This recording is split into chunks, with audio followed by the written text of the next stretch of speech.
नमस्कार, आप देख रहे हैं सी न्यूज और मैं हूं ज्योति अरोरा। आइए नजर डालते हैं इस वक्त की खास खबर पर। अखिल भारतीय किसान यूनियन के राष्ट्रीय अध्यक्ष अखिल संघर्षी के अवागढ़ आगमन पर किसानों की समस्याओं को लेकर के प्रदेश एवं केंद्र सरकार पर जमकर बरसे। वहीं जानकारी देते हुए बताया कि लॉकडाउन लगने के बाद किसानों एवं मजदूरों को सबसे अधिक परेशानियों का सामना करना पड़ा है। किसानों की फसल पूरी तरह से बर्बाद हो चुकी थी। हरी सब्जियों के बारे में ये अफवाह फैला दी गई कि हरी सब्जियों में कोरोना होता है। उसके बाद लोगों ने हरी सब्जियां खरीदना बंद कर दिया, जिससे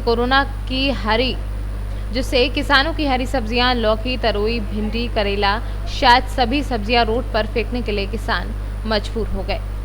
सर, आप अखिल भारतीय किसान यूनियन के राष्ट्रीय अध्यक्ष हैं और इस समय लॉकडाउन के दौरान किसानों पर जो अत्याचार हुए हैं उसके संबंध में क्या कहना चाहते हैं? किसानों पर क्या सब मांग है आपकी? पूरे देश का किसान पूर्ण बर्बाद हो गया है।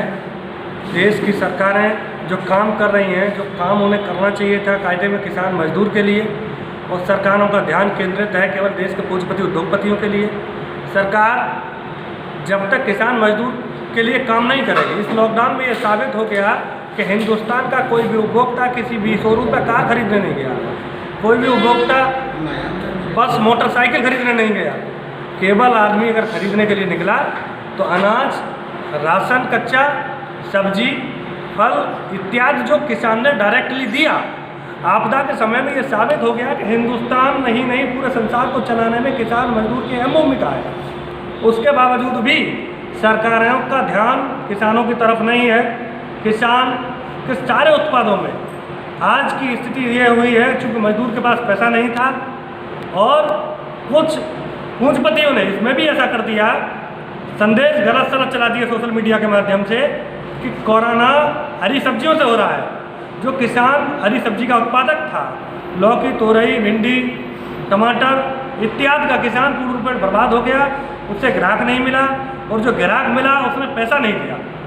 सरकार को उसके पैसे की व्यवस्था करनी चाहिए थी, उस किसान को जीवित रखने का इंतजाम करना चाहिए था, लेकिन ऐसा नहीं हुआ। सरकार ने जो 20,000 करोड़ के बजट की व्यवस्था की, वो पूरा का पूरा पैसा उद्योगपतियों को दे दिया, और जब वो पैसा उद्योगपतियों को दे दिया, वो पैसा उद्योगपतियों के यहाँ जाकर के जमा हो गया। किसी उद्योगपति को 1 रुपये का घाटा नहीं हुआ। शुरुआत में जब लॉकडाउन की घोषणा की गई तो RBI ने ये तय किया कि जो पूंजीपति उद्योगपति हैं उनको बैंक के किस्तें नहीं लेंगे और 3 महीने का ब्याज नहीं लेंगे। इस बीच में उन्होंने रॉ मटेरियल कुछ बनाया नहीं, और बनाया नहीं तो वो सस्ता बिका नहीं। व्यापारियों ने कालाबाजारी और की जबरदस्त। कोई भी देश का बाजार ऐसा नहीं है जिसमें व्यापारियों ने कालाबाजारी नहीं की हो। तो एक तरफ उन्होंने दोहरी लूट की, इधर किसान के उत्पाद का उसे मूल्य नहीं मिला। गेहूँ बिक्री के समय में गेहूँ के कांटों पर बारदाना नहीं मिला। आपके अगर मध्य प्रदेश की बात करें हम, तो चना के किसानों के लिए वहाँ बिक्री की कोई व्यवस्था नहीं की गई। पूरे हिंदुस्तान का किसान पूर्ण रूप में बर्बाद है। अगर हम उत्तर प्रदेश की बात करें तो मक्का आ रही है, मक्का को खरीदने की कोई व्यवस्था नहीं की है सरकार ने। जब आप किसान का उत्पाद खरीदोगे ही नहीं, आप किसान से माल उचित रेट पर खरीदोगे ही नहीं, तो नुकसान किसान का हो रहा है। और जो किसान की लागत है उसका भी पैसा आज की तारीख में नहीं मिल रहा। लाभकारी मूल्य तो बहुत दूर की बात है, हरी से किसान को नहीं मिल रही। उसके श्रम की कोई कॉस्ट नहीं, खेती की कोई कॉस्ट नहीं, उसमें और जो लागत आई है बीज में, रसायन में, उर्वरक में, उनकी कोई कॉस्ट नहीं मिल रही। यहाँ तक कि पानी के भी पैसे नहीं मिल रहे। दुग्ध उत्पादक किसान है, अभी लॉकडाउन में 15 से 20 रुपया लीटर तक दूध गाँव में बिक गया।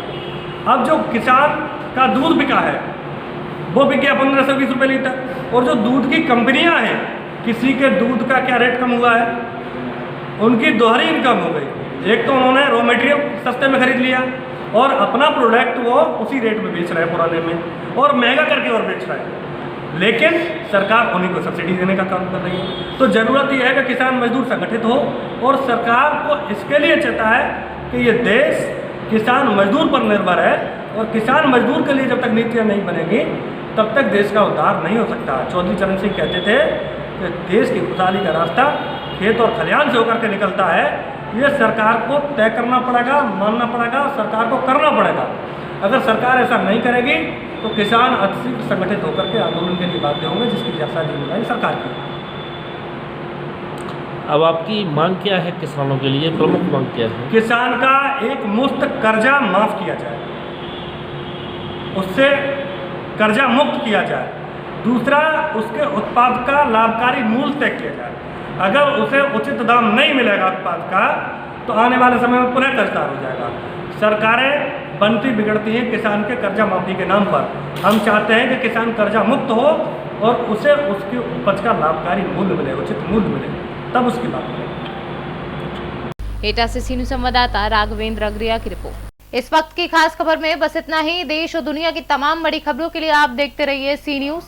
हर खबर आपके साथ, आपके हाथ।